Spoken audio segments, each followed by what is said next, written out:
नमस्कार, प्रणाम, जय हिंद साथियों। कैसे हो आप सभी लोग। तो दोस्तों आज हम बात करने वाले हैं कक्षा 11 का जो मॉडल पेपर है, अर्थात आप सभी लोगों का जो एग्ज़ाम होना है उसमें आप सभी लोगों से किस प्रकार के क्वेश्चन पूछे जा सकते हैं और लगभग में कौन कौन से क्वेश्चन पूछे जा सकते हैं। तो आज हम इसके ऊपर बातें करने वाले हैं। चलिए आप सभी लोगों को बताते हैं कि आप सभी लोगों से किस प्रकार से क्वेश्चन पूछा जाएगा। ठीक है, तो यहाँ पर सबसे पहले हम अपना सेटिंग्स थोड़ा डाउन कर लेते हैं। तो दोस्तों यहाँ पर आप सभी लोगों को सबसे पहले मिल जाएगा निर्धारित समय, जो कि आप सभी लोगों के एग्ज़ाम पेपर में दिया रहेगा। लगभग में आप सभी लोगों को 3.25 घंटे का टाइम होगा। ठीक है, और पूर्णांक यहाँ पर दिया हुआ है 100 नंबर का। अब आप में जो है बात अलग की है। ठीक है, तो यहाँ पर दोस्तों आप सभी लोगों को सबसे पहले मिल जाएगा वैकल्पिक प्रश्न। और वैकल्पिक प्रश्न मिलने से पहले आप सभी लोगों से एक छोटा सा सामान्य निर्देश दिया होगा, आपको उसको पढ़ना है। और इसको पढ़ने के बाद दोस्तों आप सभी लोगों को जो एग्ज़ाम है वो करने में आसानी होगी। अर्थात जो आपसे त्रुटि हो जाया करती है एग्ज़ाम में, वो इसको पढ़ने के बाद ख़त्म हो जाया करेंगी। लगभग में जो त्रुटि होने की संख्या है वो कम हो जाएंगी। कि यहाँ पर लिखा है प्रत्येक प्रश्नों के उत्तर खंडों के क्रमानुसार ही करिए। ठीक है, और लिखा है दूसरे नंबर पे, कृपया जांच लें प्रश्न पत्र में प्रश्नों की कुल संख्या 14 तथा मुद्रित पृष्ठों की संख्या 6 है। तीसरे में दिया है, कृपया प्रश्न का उत्तर लिखना शुरू करने से पहले प्रश्न का क्रमांक अवश्य लिखिए। चौथा है, घंटी का प्रथम संकेत प्रश्न पत्रों के वितरण एवं प्रश्न पत्र को पढ़ने के लिए है। पांचवा दिया है इसमें, 15 मिनट के पश्चात घंटी के द्वितीय संकेत पर प्रश्न पत्र हल करना प्रारंभ करिए। तो इस प्रकार से आप सभी लोगों से जो यहाँ पर जैसे त्रुटि हो सकती थी कि आप कृपया, यहाँ पर लिखा हुआ है कि कृपया प्रश्न का उत्तर लिखना शुरू करने से पहले प्रश्न क्रमांक अवश्य लिखिए। तो जैसे आप प्रश्न क्रमांक ना लिखते, पहले ही उत्तर लिखने लगते, तो ये आपसे त्रुटि हो सकती थी। इसलिए यहाँ पर आप सभी लोगों को सामान्य निर्देश दे करके समझा दिया जाता है। चलिए आगे बढ़ते हैं दोस्तों। यहाँ पर देखते हैं जो हमारा सबसे पहला प्रश्न है दोस्तों, इसमें वैकल्पिक प्रश्न में लिखा हुआ निम्नलिखित में से द्विवेदी युग के लेखक हैं। फिर 4 ऑप्शन दिया हुआ है दोस्तों, आप सभी लोग देख सकते हो यहाँ पर। पहला है बद्री नारायण चौधरी, दूसरा है चंद्रधर शर्मा गुलेरी, और तीसरा है ठाकुर जगमोहन सिंह, और चौथा है राधा कृष्ण दास। ठीक है, तो इसमें आप सभी लोगों को जो ऑप्शन सही है आपको अपना माइंड लगा कर इसमें बताना है कि कौन सा ऑप्शन सही है, अपने कॉपी में लिखना है, सो आपको नंबर पूरे मिलेंगे। ठीक है, इसी प्रकार से आप सभी लोगों से यहाँ पर खा में पूछ लिया गया है, मेरी असफलताएं रचना है किस युग की, आपको बताना है। ठीक है, अगला है यहाँ पर आप सभी लोग देख सकते हैं, यहाँ पर ग में पूछा गया है जहाज का पंछी उपन्यास के लेखक हैं। फिर आपको बताना है इसमें धर्मवीर भारती हैं, जैनेन्द्र कुमार, इलाचंद्र जोशी, और आएंगे राघव। ठीक है, इसमें से आपको बताना है कि कौन से इसके लेखक हैं। ठीक है, आपको पूरा नंबर आराम से मिल जाएगा। आगे बढ़ते हैं दोस्तों। यहाँ पर आप घा पे देख सकते हैं, इसमें लिखा हुआ देवेंद्र सत्यार्थी की रचना रेखाएं बोल उठी एक की रचना विधा है। ठीक है, तो यहाँ पर आपको बताना है, जो है लिखा है पहले में रेखा चित्र और दूसरे में रिपोर्टाज, डायरी और यात्रा वृत्तांत। ठीक है, तो यहाँ पर आपको बताना है कौन सा ऑप्शन सही है, सो आपको नंबर पूरा मिलेगा। तो इसमें अगला है क्वेश्चन यहाँ पर पूछा गया है, उसने कहा था कहानी के कहानीकार हैं। तो यहाँ पर टिक लगा हुआ है, किसी जिस बच्चे का है ये कॉपी उसने लगाया है, और ये हमने केवल पीडीएफ बना करके आपको मैं बता रहा हूँ। तो यहाँ पर जो क्वेश्चन पूछा गया, उसने कहा था कहानी के कहानीकार हैं। अब कौन सा है आपको बताना है। यहाँ पर पहले में दिया है चंद्रधर शर्मा गुलेरी, चौथे में है यहाँ पर लज्जाराम शर्मा, और तीसरा किशोरी लाल गोस्वामी, और इसमें लाला भगवान दीन। ठीक है, इस प्रकार से क्वेश्चन पूछा गया है। फिर दूसरे अर्थात शायद पद्यांश में होगा। तो यहाँ पर अगला क्वेश्चन पूछा गया है कि आदिकाल का वीर गाथा काल यह नाम दिया। अब आदिकाल का वीर गाथा काल यह नाम किसने दिया, आपको बताना। यहाँ पर पहले में दिया डॉक्टर राम कुमार वर्मा ने, ग्रियर्सन ने, गणपति चंद्र गुप्त ने, रामचंद्र शुक्ल ने। तो किसने दिया आपको बताना है। खैर इस बच्चे ने जो टिक लगाया होगा, शायद टिक होगा, बात की बात है, मतलब सही होगा या नहीं होगा हमें नहीं पता। आप खुद से एक बार देख लीजिएगा, इसको आप पढ़े हैं, आप जानते हैं, मैं आपको बता रहा हूँ किस प्रकार से आप सभी लोगों के एग्जाम में क्वेश्चन पूछे जाएंगे। फिर अगला इसमें दिया हुआ है निम्नलिखित में से ज्ञानाश्रयी शाखा का कवि नहीं है। तो आपको बताना है कि इसमें मुल्ला दाऊद नहीं है, कि मलुकदास नहीं है, सुंदरदास नहीं है, फिर दादू दयाल नहीं है। तो आपको बताना, चलिए आगे बढ़ते हैं। फिर हमारा इसमें अगला पूछा हुआ है, गा में पल्लव रचना के रचनाकार कौन है। अब इसमें पहला दिया है सूर्यकांत त्रिपाठी। ठीक है, सूर्यकांत त्रिपाठी निराला, दूसरा सुमित्रा नंदन पंत, तीसरा राम कुमार वर्मा, और चौथा माखनलाल चतुर्वेदी। ठीक है, इस प्रकार से क्वेश्चन इसमें पूछा गया है। और दोस्तों यहाँ पर इस प्रकार से भी क्वेश्चन आ सकता है कि छायावाद की जो है लघु त्रयी में सम्मिलित कवि नहीं है।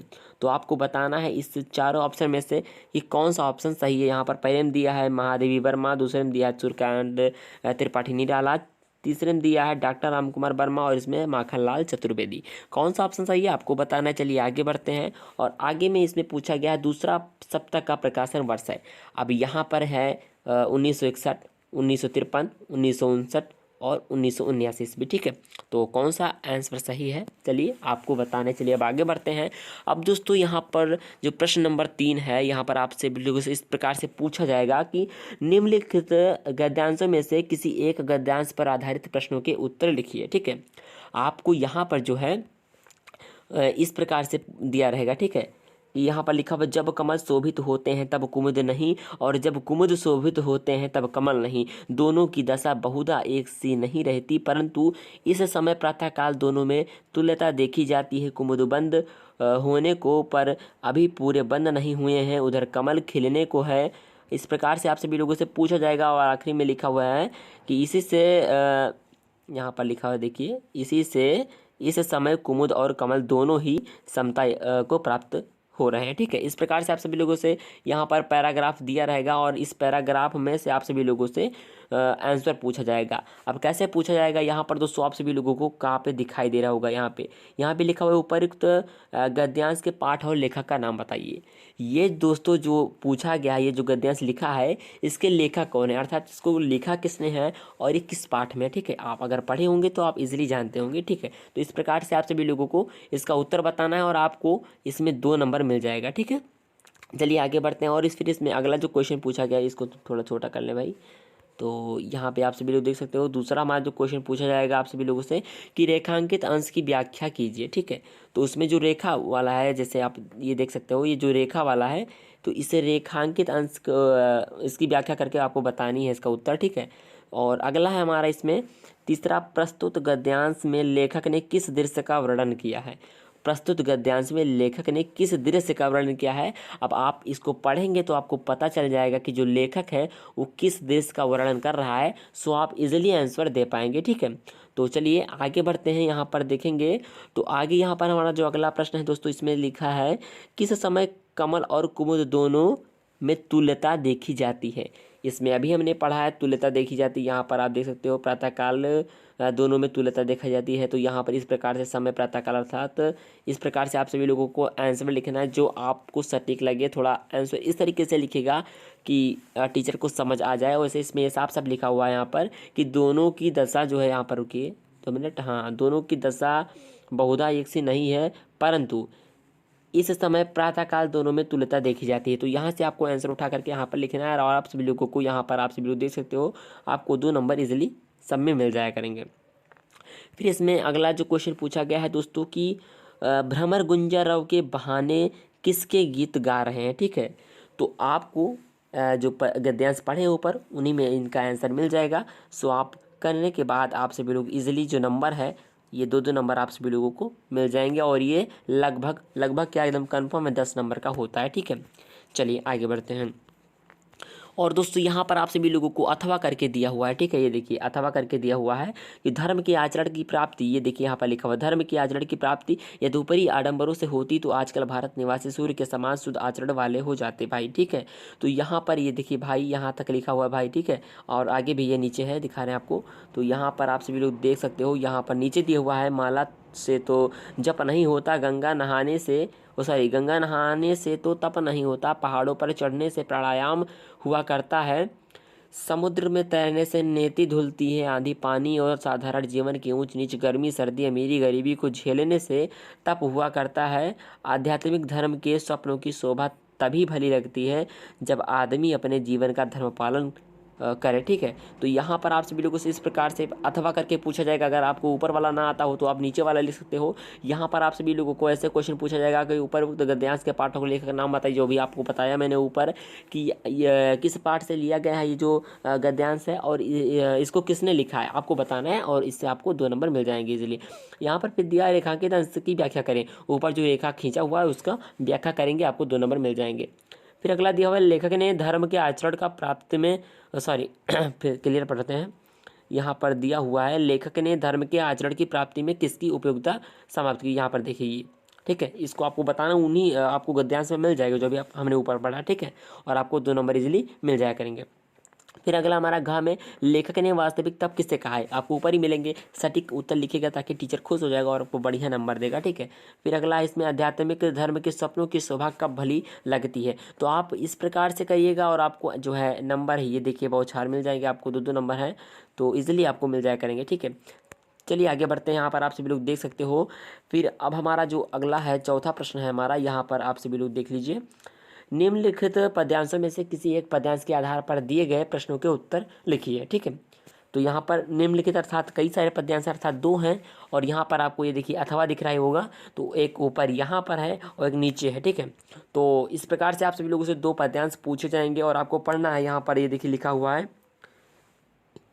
पिंजर प्रेम प्रकाश या अंतर भया उजास, अमुखी कस्तूरी महामही बाड़ी फूटी बास। तो इसको आप सभी लोगों को पढ़ना है। यहाँ पर ये पहला क्वेश्चन लिखा हुआ है, उपरोक्त गद्यांश का शीर्षक व कवि का नाम बताइए। आपको कवि का नाम बताना है और शीर्षक का नाम बताना है, ठीक है। जी सॉरी, उपरोक्त पद्यांश का शीर्षक, हाँ शीर्षक बताना है, ठीक है, और कवि का नाम बताना है और आपको 2 नंबर इजिली मिल जाएंगे। फिर अगला है हमारा, जीव का हृदय कब आलोकित हो उठा, तो इन्हीं पद्यांशों में से बताना है आप सभी लोगों को इसका आंसर, ठीक है। आपको 2 नंबर इजिली मिलेगा। फिर है अगला हमारा, ये आप सभी लोग देख सकते हो कि मुख में क्या महक उठी, अब आपको बताना है मुख में क्या महक उठी। फिर अगला है, प्रभु प्रेम की सुगंध किसके द्वारा फूट पड़ी, आपको बताना है, इसी में से बताना है, ठीक है, इसमें से, ठीक है। फिर अगला जो हमारा 5वां है उसमें पूछा गया रेखांकित अंश की व्याख्या कीजिए। अब इसमें जो रेखांकित अंश है यहाँ पर देख लीजिए, ये रेखांकित अंश है, इसकी आप सभी लोगों को व्याख्या करनी है। मुख्य कस्तूरी महामही बाड़ी फूटी बास, ठीक है, और आपको इजीली 2-2 नंबर के बौछार आराम से हो जाएंगे, 10 नंबर इसका भी हो गया, ठीक है। और अगर आपको ऊपर वाला ना आता हो तो यहाँ पर ऑप्शन दिए रहते हैं अथवा करके, आपको ये पढ़ना है और इनका जवाब देना है। इसमें लिखा है, अब लौ नसानी सॉरी अब लौ नासानी अब ना नसई हो, राम कृपा भवनिसा सिरानी जागे फिर न डसई हो, पायो राम चारु चिंतामणि उरकर ते न खसई हो, श्याम रूप सुचि रुचिर कसौटी चित कंचन ही कसई हो, पर बस जान हस्यो इन इंद्रिय ने निज बस हयो न हसई हो, मन मधुकर पन करे तुलसी रघुपत पद कमल बसई हो। इस प्रकार से आपको मिल जाएगा पद्यांश। और दोस्तों आप सभी लोगों को से यहाँ पर देखिए क्वेश्चन पूछा गया और सारा 2-2 नंबर का है। पहले में पूछा गया दोस्तों ऊपर पद्यांश का शीर्षक और कवि का नाम, वही सेम जस्ट जैसे ऊपर पूछा गया था, ठीक है। रेखांकित अंश की व्याख्या करनी है, ठीक है। कवि अब अपने जीवन को किसमें नष्ट नहीं करना चाहता, कवि राम नाम रूपी चिंतामणि को कहाँ बसाना चाहता है, कभी का कब तक इंद्रियों ने उपहास किया। तो इस प्रकार से आप सभी लोगों को यहाँ 2-2 नंबर के बौछार इजीली हो जाएंगे, 10 नंबर ये भी हो गया, ठीक है। ये है और अथवा वो लगा के, तो आपको जो आता है वो आप इजीली कर सकते हो, ठीक है। और ये भी प्रश्न देखते चलिए क्योंकि ये प्रश्न भी आने का पूरा संभावना हो सकता है, क्योंकि प्रीवियस ईयर में आ चुका है ना, तो आगे भी आ सकता है, ये लोग देख सकते हो। फिर हमारा जो प्रश्न नंबर 5 आ रहा है दोस्तों, यहाँ पर आप सभी लोग देखिए क्या लिखा हुआ है कि निम्नलिखित में से किसी एक लेखक का साहित्यिक परिचय देते हुए उनकी रचनाओं का उल्लेख कीजिए, ठीक है। और यहाँ पर आपको नंबर दिखाई देगा 2 + 3 = 5, अर्थात यहाँ पर किसी एक लेखक का नाम और प्लस उसका साहित्यिक परिचय, ठीक है, दोनों देना है। जो नाम लिखेंगे आपको इसमें 2 नंबर मिल जाएगा, साहित्यिक परिचय 3 नंबर और कुल मिलाकर के 5 नंबर हो जाएगा, ठीक है। तो यहाँ पर आप सभी लोग देख सकते हो यहाँ किसका जो रचना दिया हुआ है, सॉरी किसका साहित्यिक परिचय लिखना है, भारतेंदु हरिश्चंद्र जी हैं, आचार्य महावीर प्रसाद द्विवेदी जी हैं, सरदार पूर्ण सिंह जी। आप सभी लोगों को मैं एकदम कंफर्म बता रहा हूँ कि आप इन तीनों का जरूर से जरूर याद कर लीजिएगा, क्योंकि दोस्तों आप सभी लोगों के एग्जाम में इन्हीं तीनों में से अधिकतम पूछा जाता है, ठीक है। भारतेंदु हरिश्चंद्र जी, आचार्य महावीर प्रसाद द्विवेदी जी, सरदार पूर्ण सिंह जी, ठीक है। आपको इन तीनों को याद करके ही जाना है और एग्जाम हॉल में 100 में से 95+ लाना है। आगे बढ़ते हैं दोस्तों, यहाँ पर आप सभी लोग देख पा रहे होंगे, खां में दिया हुआ निम्नलिखित में से किसी एक कवि का साहित्यिक परिचय देते हुए उनकी रचनाओं का उल्लेख कीजिए। यहाँ पर आप सभी लोगों को संत कबीरदास दिखाई देंगे, सूरदास दिखाई देंगे, तुलसीदास दिखाई देंगे, ठीक है। तो ये तीनों कन्फर्म याद कर लीजिएगा दोस्तों, आज नहीं आदि में भी यही पूछा जा सकता है और भविष्य में यही पूछे जाने की पूरी संभावना है। तो दोस्तों आप सभी लोगों से उम्मीद है कि आप सभी लोग इन तीनों का और इन तीनों का तैयार करके जाएंगे, ठीक है। ऑल दी बेस्ट, आप सभी लोग को तैयार कर लीजिएगा। और उसके बाद दोस्तों हमारा अगला क्वेश्चन पूछा गया है, बलिदान कहानी का सारांश अपने शब्दों में लिखिए। ठीक है, आपकी बुक में दिया गया है बलिदान कहानी, आप उसको पढ़िए और उसका जो कहानी का सारांश है आप निचोड़ करके आप खुद लिखेंगे। और ये दोस्तों आप सभी लोगों को कितने नंबर में देखने को मिलेगा? 5 नंबर में मिलेगा। और यहाँ पर अगर ना आता हो बलिदान कहानी का सारांश तो यहाँ पर नीचे और करके अर्थात अथवा करके दिया हुआ है, आकाशदीप कहानी का उद्देश्य स्पष्ट कीजिए, और आपको यहाँ पर जस्ट 5 नंबर कन्फर्म मिल जाया करेंगे। चलिए आगे बढ़ते हैं। आप सभी लोग यहाँ पर देख पा रहे होंगे 7वां नंबर जो हमारा क्वेश्चन है, इसमें लिखा हुआ है अपने स्वपठित नाटक की प्रथम अंक की कथा वस्तु अपने शब्दों में लिखिए। और दोस्तों ये आपको 5 नंबर का मिल जाएगा। और नहीं आता तो अथवा करके यहाँ पर दिया हुआ है दोस्तों कि अपने स्वपठित नाटक के प्रमुख पात्र का चरित्र चित्रण कीजिए। ठीक है, तो आपको यहाँ पर करना है उसी प्रकार से, अगर ना आता हो ऊपर वाला तो। ठीक है, चलिए आगे बढ़ते हैं। तो यहाँ पर आप सभी लोगों को जो 8वां प्रश्न है वो मिल जाएगा कुछ इस प्रकार से कि दिए गए संस्कृत गद्यांश का संदर्भ सहित हिंदी में अनुवाद कीजिए। अर्थात यहाँ पर ये आपसे बताया, और पहले आप सभी लोग यहाँ पर देखिए, नजर डालिए 2 + 5 = 7। ठीक है, यानी कि संस्कृत गद्यांश का संदर्भ और उसका हिंदी अनुवाद, अर्थात जो संदर्भ लिखोगे तो आपको उसका जो है 2 नंबर दिया जाएगा, और अनुवाद करोगे तो 5 नंबर दिया जाएगा, और कुल मिला करके आपको 7 नंबर हो जाएगा। ठीक है, तो यहाँ पर आप सभी लोगों को दिखाई दे रहा होगा क में और अथवा के नीचे तक। ठीक है, यहाँ भारतस्य स्वतंत्रता आंदोलनस्य इंदम नगरम प्रधान केंद्रम आसीत् श्री मोतीलाल नेहरू। यहाँ पर आप सभी लोग देख सकते हो महामान मदन मोहन मालवीय आजादो नाम कश चंद्रशेखर स्वतंत्रता संग्राम सैनिका। यहाँ पर आप सभी लोग देख लीजिए अस्याम्यो पावन भूमौ उष्यता आंदोलनस्य संचालनम अकुर्वन् राष्ट्रनायकस्य पंडित जवाहरलालस्य इस सॉरी यार क्या हो गया ये क्रीड़ा स्थलों कर्म भूमिश्च। तो इस प्रकार से आप सभी लोगों को दिया रहेगा और आप सभी लोगों को इसका जो है संदर्भ लिखिएगा। ठीक है, सोच समझ करके आप पढ़ के जाइएगा, संदर्भ लिखिएगा और उसके बाद इसका अनुवाद लिखिएगा, और आपको जो है 2 + 5 करके 7 नंबर दे दिया जाएगा। और अगर आपको नहीं आता है तो भी आपके लिए ऑप्शन है, अगर ऊपर वाला नहीं आता है तो आपके लिए ऑप्शन है भाई कि आप इसको भी लिख सकते हो। यहाँ पर भी दिया है शिशु से लेकर के यहाँ पर स्वीकृत वंदता तक। ठीक है, तो इस प्रकार से आप सभी लोगों को जो है मिल जाएगा और आप सभी लोग इजीली कर पाओगे, और आपको कितने नंबर लगभग में 7 नंबर ठीक है मिल जाया करेंगे। ठीक है, आगे बढ़ते हैं। तो यहाँ पर आप सभी लोगों को हम बता रहे हैं कि जो खा में पूछा गया है दोस्तों ये देख लीजिए, इसमें दिए गए संस्कृत पद्यांश का संदर्भ सहित हिंदी में अर्थ लिखिए। ये भी उसी प्रकार से नंबर दिया गया है और यहाँ पर आप पढ़ोगे संस्कृत, और नीचे आप सभी लोग देख पा रहे होंगे उसका आपको देना है, और नहीं आता है तो अथवा करके यहाँ पर आप सभी लोगों से दूसरा क्वेश्चन भी पूछा गया है, अगर नहीं आता वो वाला तो इसको लिख सकते हैं आप।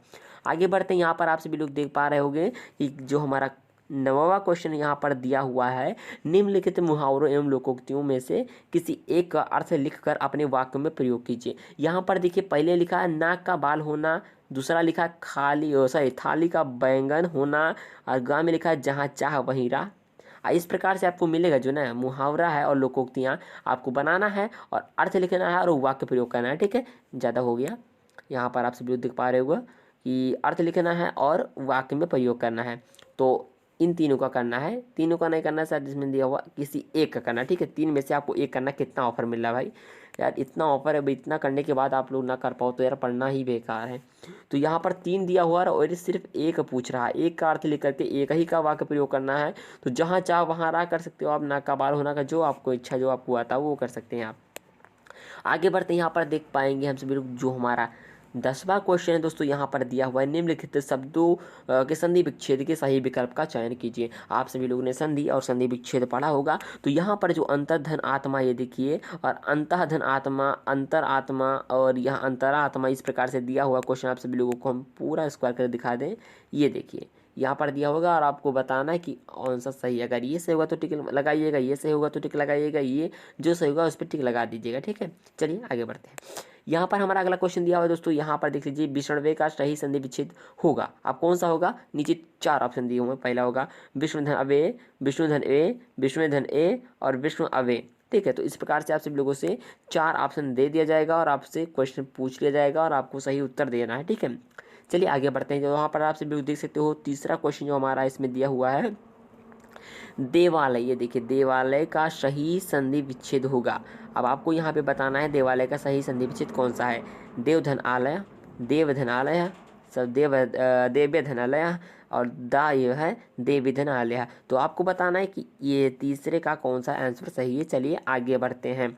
तो यहाँ पर आपको खा जो हमारा अगला है, यहाँ पर खा में देख सकते हो आप, दिए गए शब्दों की विभक्ति और वचन के अनुसार सही विकल्प का चयन कीजिए। आपको बताना है इसमें जैसे आत्मना का विभक्ति है, वचन है, तो आपको इसमें जो है ऑप्शन दिया हुआ है, आपको बताना है कौन सा सही है। ठीक है, आगे बढ़ते हैं। तो यहाँ पर 11 के क में देखा है सही युग्म के सही युग्मों के सही अर्थ वाले विकल्पों का चयन कीजिए। 2 नंबर का है दोस्तों, युग्म मतलब होता है जोड़ा। ठीक है, युग्म मतलब जोड़ा, जैसे आरंभ और योजना हो गया, अर्थ और रीति हो गया, आरंभ और भाग हो गया, शुरू करने की स्थिति और समाप्ति। ठीक, इस प्रकार से जोड़ा आपको मिल जाएगा और आपको सही युग्मों के अर्थ वाले विकल्पों का चयन करना है। आपको बताना है कौन सा इसमें विकल्प सही है। चलिए आगे बढ़ते हैं।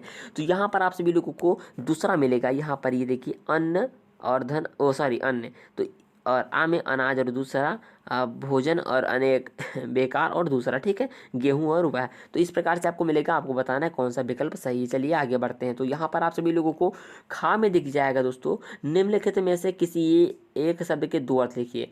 तो यहाँ पर आप सभी लोग मित्र मिल जाएगा आपको, योग है, रस है, भुजंग है। अब आपको जो आता है आप उसका लिखिए, जैसे मित्र का हो गया, सखा हो गया, दोस्त हो गया, योग, ऐसे करके आप जो कुछ जानते हैं, आप जो जैसा जानते हैं आपको वैसा लिखना है। ठीक है, फिर आ रहा हमारा गा में पूछा गया निम्नलिखित वाक्यांशों में से किन्हीं 2 के लिए एक एक शब्द लिखिए। ठीक है, यहाँ आशा से अधिक आपको यहाँ पे लिखना है, धरती और आकाश के बीच का स्थान जैसे अंतरिक्ष हो गया, जो आपको जो आता है, प्रतिदिन प्रकाशित होने वाला समाचार दैनिक, जो कुछ है आपको बताना है, आपको लिखना है। ठीक है, आगे बढ़ते हैं। तो यहाँ पर आपको घा में देखने को मिल जाएगा, निम्नलिखित में से किसी एक वाक्य को शुद्ध करके लिखिए, अर्थात शुद्धिकरण करना है। ठीक है, इस वाक्यों का शुद्धिकरण करना है। और एक ऑफर आपको है यार, कितना गजब का ऑफर है कि इसमें 3 दिया हुआ है और आपसे यहाँ पर कितना पूछा गया है, सिर्फ और सिर्फ एक। यार 3 में से एक तो कर ही सकते हो ना। तो पुस्तक मेज पर डाल दी, अब ये तो गलत भाई, आपको भी पता होगा कि यार यहाँ पर क्या होना चाहिए। तो पुस्तक मेज पर डाल दी, डाल दी मतलब यहाँ हटा दो, पुस्तक मेज पर रख दो। ठीक, इस प्रकार से हो जाएगा इसका शुद्धिकरण करना है। 4 आदमी के लिए टिकट ले लो, 4 आदमी के लिए टिकट ले लो, इसका भी शुद्धिकरण करना है आपको। अधिकांश विद्यार्थी शांत रहे, इसका भी शुद्धिकरण करना है। ठीक है आपको, तो ऐसे करके आप सभी लोग तीनों का शुद्धिकरण, मतलब तीनों में से एक कर सकते हैं, क्योंकि यहाँ पर एक वाक्य का ही पूछा गया। और हाँ, ध्यान रहे आप सभी लोगों को, सिर्फ आपको उतना ही करना है जितना एग्जाम में पूछा जाए, जैसे यहाँ पर सॉरी जैसे यहाँ पर जिस प्रकार से पूछा गया। ठीक है, चलिए आगे बढ़ते हैं। तो अगला क्वेश्चन हमारा दोस्तों यहाँ पर अब ये पूछा गया, यार भाई ये ऑफर है, ये तो सबको आता जाता है। यहाँ पर पहले में पूछा गया है श्रृंगार अथवा वीर रस की परिभाषा उदाहरण से लिखिए, आपको 2 नंबर मिल जाएंगे। ठीक है, फिर इसमें अगला पूछा गया है अनुप्रास अथवा, ये देखिए अनुप्रास अथवा उपमा अलंकार की परिभाषा उदाहरण सहित लिखिए, 2 नंबर आपको ऑफर है। चलिए आगे बढ़ते हैं। यहाँ पर आपको मिलेगा दोहा अथवा कुंडलीय छंद का लक्षण उदाहरण लिखिए, 2 नंबर ऑफर है। चलिए आपको 2 नंबर मिल जाएंगे, आपको ये तीनों करके आना भाई, ऑफर नंबर है। ठीक है, चलिए आगे बढ़ते हैं। तो ये हमारा 13वां प्रश्न पूछा गया दोस्तों, आप ये देख लीजिए, लिपिक पद हेतु विद्यालय के प्रबंधक को एक आवेदन पत्र लिखिए। यहाँ पर मेन इंपॉर्टेंस है आपको आवेदन पत्र। ठीक है, आवेदन पत्र आपको लिखना है, 2 + 4 करके 6 नंबर मिलेगा आपको। और अगर नहीं आता है आपको तो यहाँ पर अथवा करके दिया हुआ है, अपने नगर या गांव की स्वच्छता हेतु जो है संबंधित अधिकारी को प्रार्थना पत्र आप लिख सकते हो, और आपको क्लियरिटी नंबर आपको 6 नंबर मिल जाएंगे। ठीक है, चलिए आगे बढ़ते हैं। तो यहाँ पर हमारा 14वां क्वेश्चन देख लीजिए आप, निम्नलिखित विषयों में से किसी एक पर अपनी भाषा में अपनी भाषा शैली में निबंध लिखिए। अर्थात इसमें कहने का ये मतलब है कि हम लोग अपने हिसाब से, अर्थात अपना दिमाग माइंड लगा करके यहाँ पर लिखेंगे, कोई बुक वगैरह के माध्यम से नहीं दिया गया। यहाँ पर हम लोग खुद से लिखेंगे, जैसे विज्ञान के बढ़ते कदम, यहाँ पर हम लोग क्या देख रहे हैं, विज्ञान में क्या बढ़ोतरी हुई, क्या घटोतरी हुई, हम सभी लोगों को जो समक्ष हो रहा है, हम सभी लोगों को जो नज़ारा बदला हुआ दिख रहा है जो विज्ञान की सहायता से, उस प्रकार से हम सभी लोगों को लिखना है। और खा में आप सभी लोग देख पाओगे हमारी शिक्षा व्यवस्था, हमारी शिक्षा व्यवस्था में आप सभी लोग देख पाओगे इसको, जो हमारी शिक्षा व्यवस्था है इसके अबाउट में लिखना है, इसके बारे में लिखना है, आपको लिखना है। और खा में गा में दिया गया है भारत की अर्थव्यवस्था का आधार कृषि, यहाँ व्यवस्था में बड़ा की मात्रा नहीं लगी है, लगा लीजिएगा। तो आधार कृषि, ठीक है, भारत की अर्थव्यवस्था का आधार जो है कृषि है, इसके बारे में लिखना है। और घा में पूछा गया है दोस्तों पर्यावरण के प्रति हमारा जो कर्तव्य है उसके बारे में पूछा गया है। इसमें पूछा गया 5वें में कि भारत की जनसंख्या की स्थिति क्या है। तो कुल मिलाकर के 5 ऑप्शन हैं आप सभी लोगों को निबंध लिखने के, और सिर्फ आपको यहाँ पर कितना पूछा गया, एक निबंध पूछा गया, आपको एक ही लिखना है। तो कितना बड़ा ऑफर है भाई, पांचों में से जहाँ तक है लगभग में एक छोड़ करके सबको आता होगा, तो कोई भी लिख सकता है यार। और विज्ञान तो और इजी है, जो हम मतलब आज मोबाइल से हम आप पढ़ ही रहे हैं तो ये विज्ञान के ही देन है, ठीक है। हम लोग कुछ गैजेट का इस्तेमाल करते हैं या फिर टीवी है, अपने आजू बाजू जो कुछ भी देखते हैं, गाड़ी वाहन पहिया साइकिल मोटरसाइकिल पहिया, सब कुछ जो है सारे विज्ञान के देन है, ठीक है। और हमारी शिक्षा व्यवस्था क्या है, कैसी है, आप इसके बारे में देख सकते हो। पर्यावरण तो आप जानते ही जानते हो, ठीक है, तो इसके बारे में देख सकते हो, ठीक है। तो इसी को निबंध के बाद हमारा जो है एग्ज़ाम, सॉरी, जो हमारा एग्ज़ाम पेपर है, इसका जो ट्रायल पेपर था हमारा ख़त्म हो चुका है, मॉडल पेपर।